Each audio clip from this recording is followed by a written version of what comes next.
Shalom Bapak Ibu Saudara sekalian, jemaat Tuhan yang dikasihi oleh Tuhan, umat tebusan Tuhan.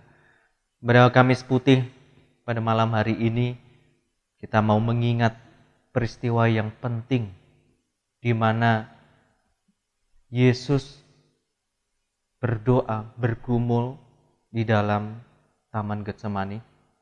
Sebelumnya kita akan berdoa sebelum kita akan merenungkan kebenaran firman Tuhan pada malam hari ini.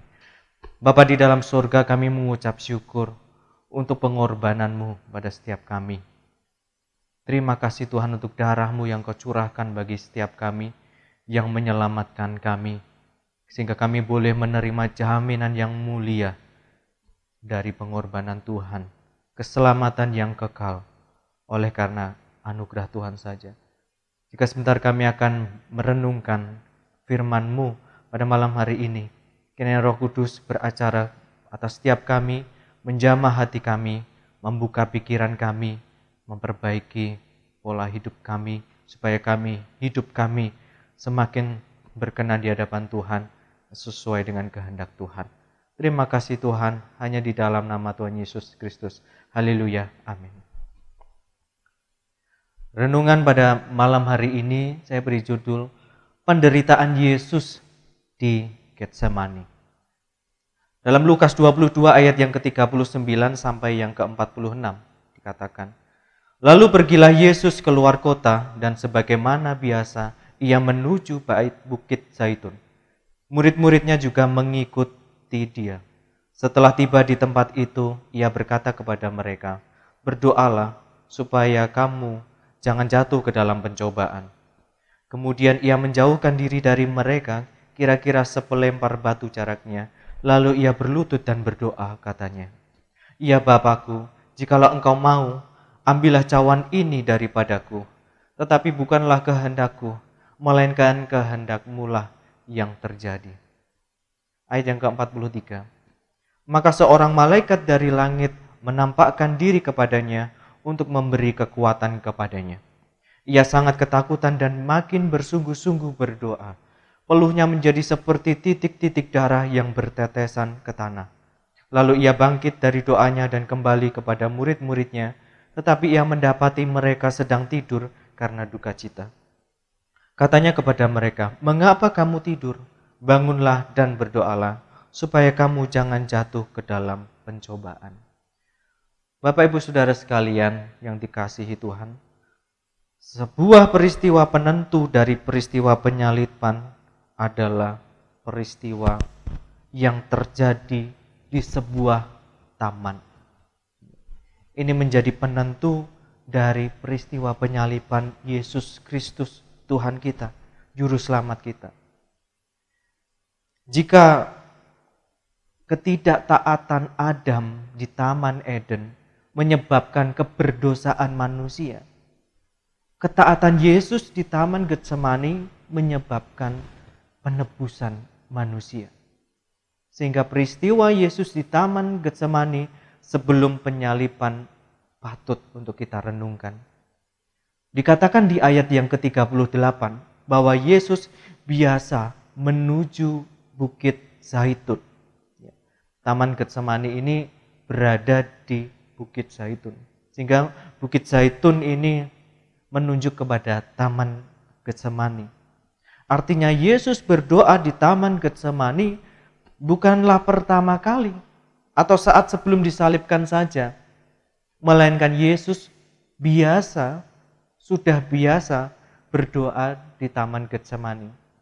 Ini menunjukkan bahwa Yesus adalah seorang pendoa yang tidak berdoa hanya ketika ada pergumulan saja. Doa menjadi seperti gaya hidup bagi Yesus. Ini menjadi pelajaran penting bagi kita umatnya, ya, untuk meneladani Yesus yang memiliki gaya hidup sebagai seorang pendoa. Bukan hanya ketika kita sedang mengalami pergumulan baru kita berdoa, melainkan kapanpun kita melakukan sesuatu, dimanapun kita selalu berdoa. Yang mana ini menunjukkan spiritualitas yang sehat.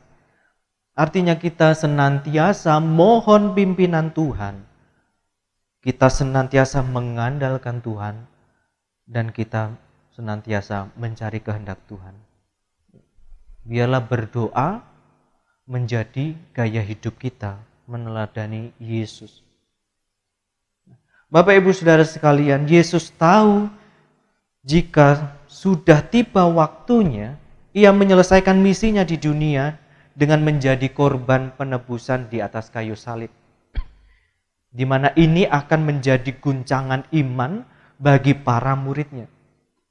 Di dalam Matius 26 ayat yang ke-31 dikatakan, maka berkatalah Yesus kepada mereka, malam ini kamu semua akan terguncang imanmu karena aku, sebab ada tertulis, aku akan membunuh gembala dan kawanan domba itu akan tercerai-berai. Sehingga di ayat yang ke-40 dari Lukas, yang Injil Lukas yang kita sudah baca, Yesus meminta muridnya untuk berdoa agar tidak jatuh dalam pencobaan. Perintah itu juga diulangi Yesus di ayat yang ke-46. Sehingga begitu pentingnya doa bagi kehidupan umat Tuhan. Pencobaan di sini dapat diartikan kemungkinan mereka, muridnya, dapat meninggalkan Yesus pada saat Yesus disalibkan. Dan benar saja, Petrus, salah satu murid Yesus yang mendampingi Yesus di Taman Getsemani, ternyata sempat menyangkal Yesus sebanyak 3 kali. Dan sampai ketika Yesus disalib, murid yang ada di dekat salib Yesus juga hanya Yohanes, murid yang dikasihinya. Di mana para murid lainnya? Mereka semua tercerai-berai. Hanya Yohanes yang ada di samping salib Yesus. Yang lainnya tidak nampak. Yesus menghadapi penderitaannya seorang diri di Taman Getsemani. Ketika ia meminta murid-muridnya untuk berjaga-jaga dengan dia, murid-muridnya justru tertidur. Secara manusia, Yesus merasa sedih dan gentar dalam menghadapi penderitaan kali ini. Di dalam ayat 42 dikatakan, jikalau engkau mau, di dalam doanya, jikalau Bapa mau, ambillah cawan ini.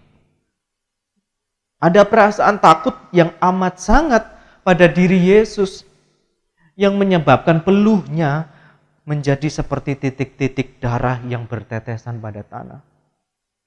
Ini bukanlah bahasa yang hiperbola, Bapak Ibu Saudara sekalian, ya. Peluhnya menjadi seperti titik-titik darah. Ini memang terjadi.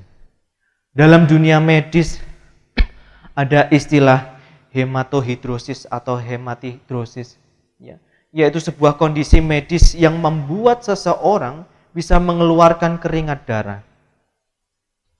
Kasus seperti ini bisa terjadi pada orang dengan tingkat tekanan emosional atau ketakutan yang luar biasa.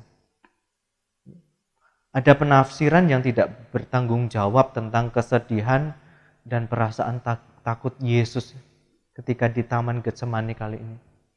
Ada yang menafsirkan bahwa Yesus takut menghadapi penderitaan jasmani. Yesus seperti takut dicambuk, takut diberikan mahkota duri, diludahi, disalib, memikul salib, bahkan sedih ditinggalkan murid-muridnya. Ini sebuah penafsiran yang sembrono, yang tidak bertanggung jawab. Dan justru ini penafsiran merendahkan Yesus. Yesus sudah tahu jika ia akan menanggung banyak penderitaan di Yerusalem. Dan ia justru akan menyatakannya. Di dalam Matius 16 ayat yang ke-21 dikatakan, sejak waktu itu Yesus mulai menyatakan kepada murid-muridnya bahwa ia harus pergi ke Yerusalem dan menanggung banyak penderitaan dari pihak tua-tua, imam-imam kepala dan ahli-ahli Taurat, lalu dibunuh dan dibangkitkan pada hari ketiga. Justru malah ketika Petrus berkata, kiranya Allah menjauhkan hal itu. Yesus justru menghardiknya dan berkata, enyahlah iblis. Ini justru menunjukkan tidak takutnya Yesus dalam menghadapi banyak penderitaan. Jadi ketika banyak beberapa pendeta yang mungkin menafsirkan sembrono, salah besar. Yesus bukan orang yang penakut di dalam menghadapi penderitaan fisik. Ya. Penderitaan fisik bagi Yesus itu hal yang biasa, yang akan ia hadapi dengan berani. Justru dengan penuh kesadaran dan taat kepada Bapa di surga, Yesus menuju Yerusalem untuk menghadapi salib. Jika Yesus takut terhadap salib, jika ia bersedia, bisa saja ia berpaling dari Yerusalem dan lari dari salib. Tetapi nyatanya tidak. Yesus tidak lari dari salib. Yesus menuju Yerusalem dan melaksanakan kehendak Bapa secara sempurna. Sejak awal kelahirannya di dunia, Yesus sudah mengalami penderitaan. Bagaimana ia yang adalah Allah mengosongkan dirinya. Ya. Saat usia balita, beliau harus mengungsi karena ada ancaman pembunuhan dari Herodes. Penolakan dan fitnahan dari para ahli Taurat dan imam Farisi ia hadapi tanpa rasa takut.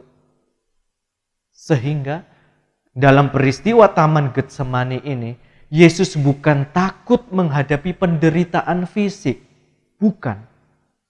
Yang membuat Yesus takut adalah keterpisahannya dengan Bapa di sorga. 2 Korintus 5 ayat yang ke-21. Dia yang tidak mengenal dosa telah dibuatnya menjadi dosa karena kita, supaya dalam dia kita dibenarkan oleh Allah. Dosa merupakan kekejian bagi Allah. Dan upah dosa adalah maut, yaitu keterpisahan dengan Allah. Selama ini Yesus dan Bapa adalah satu. Di dalam Yohanes 10 ayat yang ke-30. Tidak terpisahkan. Tetapi demi menyelamatkan manusia, umatnya, Yesus rela terpisah dari Bapa di surga untuk menjadi korban penebusan. Yesus rela maut, menghadapi maut. Yesus rela mati untuk menjadi penebus umatnya. Ini sungguh penderitaan yang amat sangat ketika Yesus harus terpisah dari Bapa di sorga. Yang seharusnya penderitaan itu kita manusia berdosa yang mengalaminya. Namun kasih karunia Allah Bapa yang memberikan penebusan melalui anaknya yang tunggal yang tidak berdosa dijadikan dosa demi kita manusia yang berdosa. Sehingga Yesus harus menghadapi penderitaan dengan berpisah dari Bapa di surga. Keterpisahan hubungan dari Bapa di surga. Ini sikap yang luar biasa, agung dan mulia Yesus Kristus kita.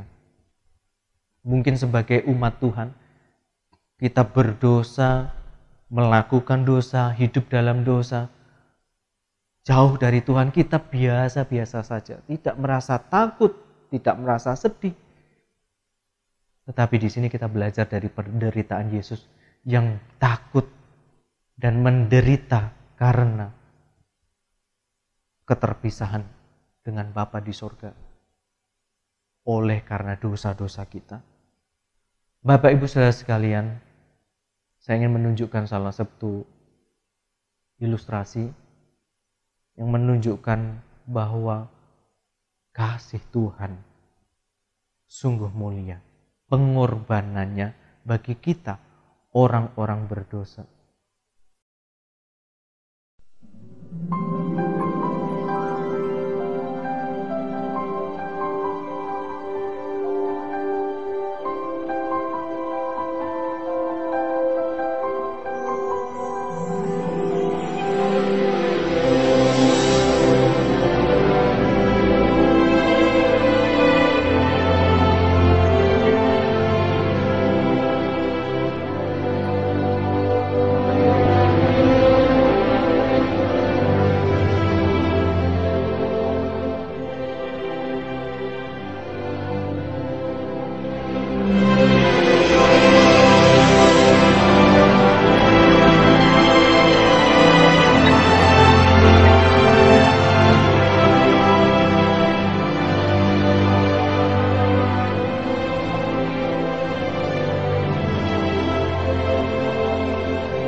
bukti kasih-Mu.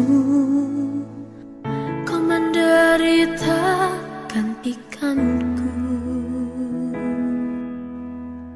Dengan darah-Mu Kau selamatkanku. Kini ku hidup menyenangkan-Mu.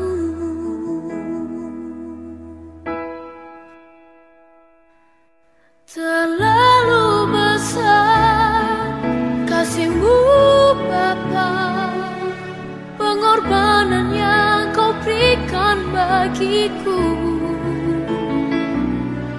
Terlalu mahal darah-Mu Yesus, tercurah untuk menebus hidupku.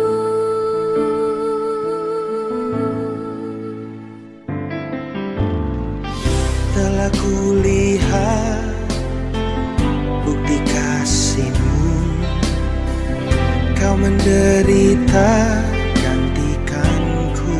Kau gantikan Dengan darah-Mu Kau selamatkanku. Kini ku hidup menyenangkan-Mu. Terlalu besar kasih-Mu Bapa, pengorbanan yang Kau berikan bagiku. Terlalu mahal darah-Mu Yesus, tercurah untuk menebus hidupku.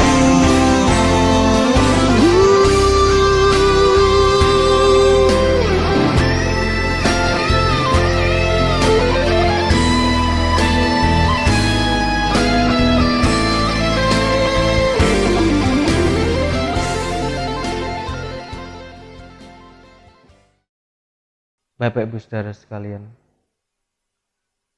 masakan kita yang secara cuma-cuma menerima penebusan dosa menyangkal Tuhan Yesus, tidak taat pada kehendak Tuhan, tidak berlaku setia, tidak mau pikul salib, tetap hidup dalam dosa, tetap dengan cara hidup kita yang lama, dan tidak takut jauh dari Tuhan. Merasa biasa saja ketika melakukan dosa. Jika sampai demikian, kita menjadi orang yang tidak tahu diri, Bapak Ibu Saudara sekalian, yang menganggap murah karya penebusan Tuhan di atas kayu salib. Penebusan dosa kita bukanlah hal yang murahan, melainkan melalui kematian Anak Tunggal Bapa, yaitu Yesus Kristus. Pengorbanan, harga yang mahal. Ya. Biarlah kita menganggap mulia penderitaan dan pengorbanan Yesus di atas kayu salib. Biarlah itu menjadi jaminan mulia bagi kita hidup di dalam ketaatan kita, kesetiaan kita, ketekunan kita, keteguhan kita di dalam Yesus Kristus. Jikalau kita saat ini menghadapi penderitaan, biarlah itu tidak membuat kita jauh daripada Tuhan. Biarlah kita meneladani Yesus. Biarlah kita terus berdoa, memohon pimpinan Tuhan. Biarlah doa menjadi gaya hidup kita, Bapak Ibu Saudara sekalian. Dan kita menghadapi segala tantangan, penderitaan dengan berani, dengan tetap mengandalkan Tuhan.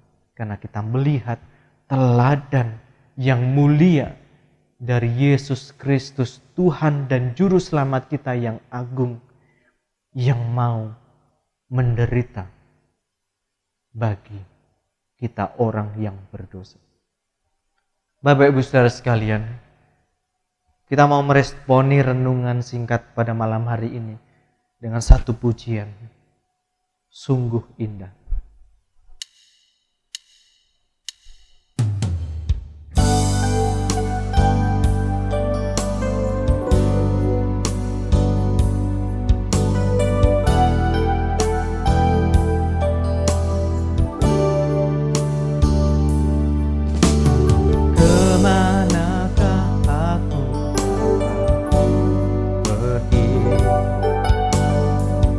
jauhi rohmu yang suci, kau sahabat,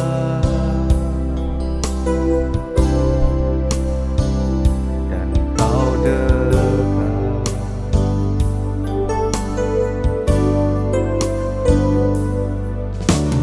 Bahkan seluruh pengabdianku tak bisa membalas kesetiaan, sungguh mulia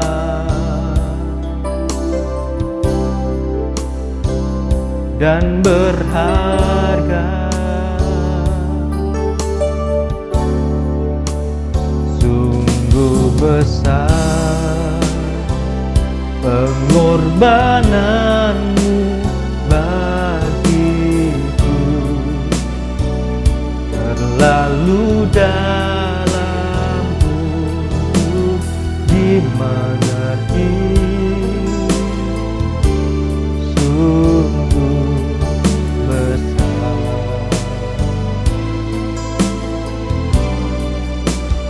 sungguh indah yang kau pikirkan tentangku, tak terselami bagiku, sungguh indah,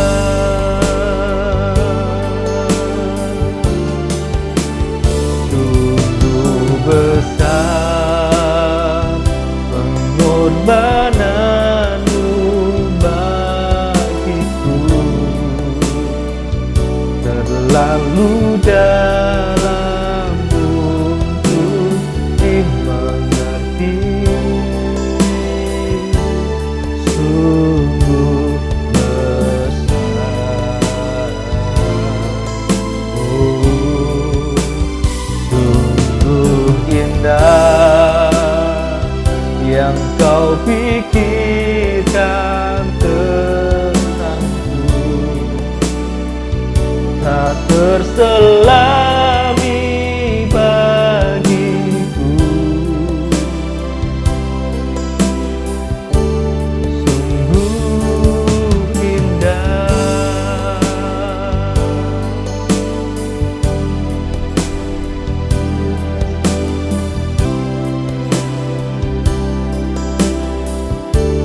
sungguh indah. Mari kita berdoa Bapak Ibu Saudara sekalian. Bapa kami yang bertata di dalam kerajaan surga yang mulia, terima kasih Tuhan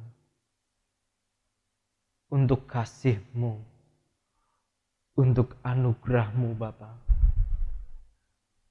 Engkau rela mengorbankan anak-Mu yang tunggal bagi kami manusia berdosa, yang seharusnya kami ini menanggung maut,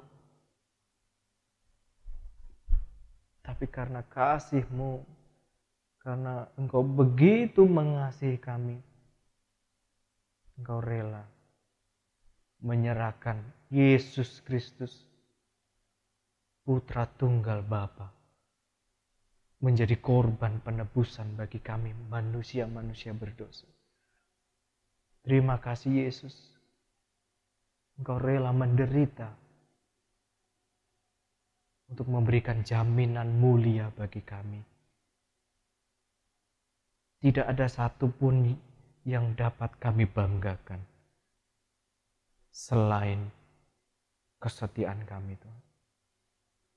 Tidak ada satupun yang bisa membuat kami sempurna maupun layak selain karena pengorbanan-Mu, selain karena darah-Mu yang Engkau curahkan bagi kami.